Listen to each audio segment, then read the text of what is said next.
Assalamualaikum warahmatullahi wabarakatuh. Waalaikumsalam warahmatullahi wabarakatuh. Saya mau nanya ini Bu ya, kalau misalnya di rumah itu dipasang-pasang, artinya di pintu itu kan kayak jimat-jimat gitulah, nggak tahu apa gitu, jimat gitu kan. Jimat. Soalnya di sana kan mungkin di kampung istri itu terkenal dengan apa, masih ada santet-santet gitu tuh. Baik. Nah, makanya dipasang tiap pintunya itu jimat-jimat gitu. Itu hukumnya gimana itu Bu ya? Baik. Masya Allah. Ya, Terima kasih baik. Bu. Assalamualaikum warahmatullahi Wassalamualaikum wabarakatuh. Salam. Hukum jimat. Hukum jimat dilihat dulu. Hukum jimat ada yang syirik, ada yang tidak. Yang syirik adalah yang meyakini bahwasanya sesuatu tersebut punya kekuatan dari dirinya sendiri.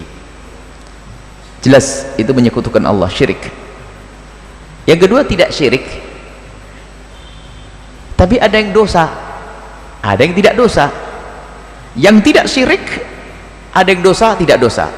Yang dosa adalah tulisannya kalimat yang tidak jelas, tidak tahu itu kalimat apa itu. Bisa saja itu kalimat sanjungan kepada dewa-dewi, tidak ngerti kan kita. Maka kalau isinya jimat tersebut sesuatu yang nggak jelas, haram hukumnya. Tapi kalau di situ adalah ayat-ayat Al-Quran, maka ini judulnya adalah babnya mengambil keberkahan dari ayat Al-Quran. Ini yang diperkenankan.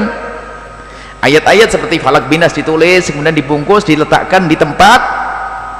Ini adalah untuk menjauhkan kita dari gangguan jin, gangguan setan dan sebagainya.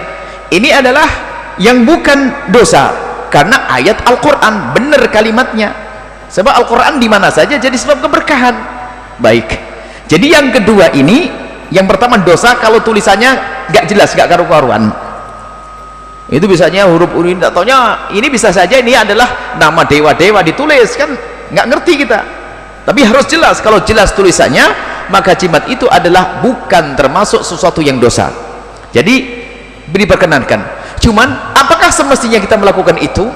Ada dari Sayyidina Abdullah bin Umar, memang ada dibuatkan, dituliskan dari ayat-ayat, dibungkus, digantungkan di anak-anak kecil agar terhindar dari gangguan setan dan sebagainya. Maka jimat itu adalah memang, kalau memang ayat-ayat Al-Quran yang benar di tempat yang terhormat, adalah sesuatu yang diperkenankan. Jangan jimat taruh di dalam celana, karena dalam, naudzubillah, haram, dosa itu, bisa masuk bab murtad juga kalau niat merendahkan. Di tempat yang terhormat adalah boleh. Cuman apakah boleh ini adalah anjurannya seperti itu? Baik. Ceritanya para ulama menyebutkan bahwa jimat itu adalah pernah terjadi pada zaman Sayyidina Abdullah bin Umar dan lainnya, adalah diberikan untuk anak-anak kecil yang belum bisa membaca. Sehingga karena dia belum bisa membaca, maka dibuatkan yang seperti itu. Maka jangan sampai ada seperti sebagian orang mengatakan jimat langsung syirik. Dibagi dong, dipilah-pilah kayak tadi. Cuman bagi orang yang dewasa yang sudah bisa baca, jangan pakai jimat lagi. Itu mungkin orang kampung belum bisa baca Al-Quran, ya, belum bisa baca Al-Quran, ya, lebak tak belum bisa, dibuatin begitu biar terjaga. Tapi kalau anda sudah bisa baca Quran pakai jimat, ini bukan keblinger, maksudnya nggak pernah berzikir berarti. Maka ayat itu untuk dibaca, bukan untuk ditempelin itu bagi siapa? Bagi yang belum bisa baca. Disebutkan seperti itu, yang belum bisa baca dibuatin. Makanya kisahnya mereka yu'allikun natamati, mengikat, ada riwayat mengikat tulisan-tulisan di leher anak-anak mereka, anak kecil. Karena memang anak kecil yang belum bisa baca.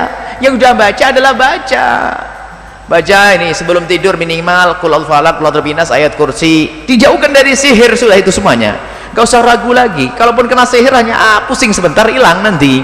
Karena anda sudah baca zikir itu. Jangan khawatir. Kalau resep dari Nabi itu mujarrab, tidak usah ragu, resep dari Rasul Shallallahu Alaihi Wasallam. Jadi itu artinya tidak salah kalau itu tulisannya benar. Kalaupun anda sudah baca Al-Quran pakai itu, tidak dikatakan salah. Anda meninggalkan yang lebih bagus. Anda sudah ustadz hafal Quran 30 juz, Wirdul Latif hafal, Rotibul Hatad hafal, masih pakai jimat, ya anda tidak salah, tidak haram. Cuman pelurunya itu loh, zikirnya, bukan simpenan anda. Urusan jimat ini kadang berbahaya sekali. Kadang-kadang keyakinan orang itu luar biasa sampai berlebihan.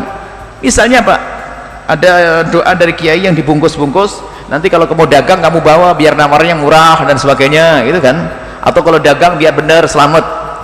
Dari Cirebon belanja ke Tegal, sudah sampai masuk perbatasan, masuk kota Tegal, ingat jimatnya ketinggalan, balik lagi. Keblinger bener kan ya? Nah itu baru keblinger. Oh tinggal belanja kok, zikir yang banyak. Baik, inilah kita harus ngambil jalan yang jelas tengah di sini, bukan ekstrim seperti sebagian orang. Coba syirik mana? Oh nempelkan ayat Quran kok syirik? Itu dari mana? Siapa yang mengatakan syirik itu? Dari mana syirik?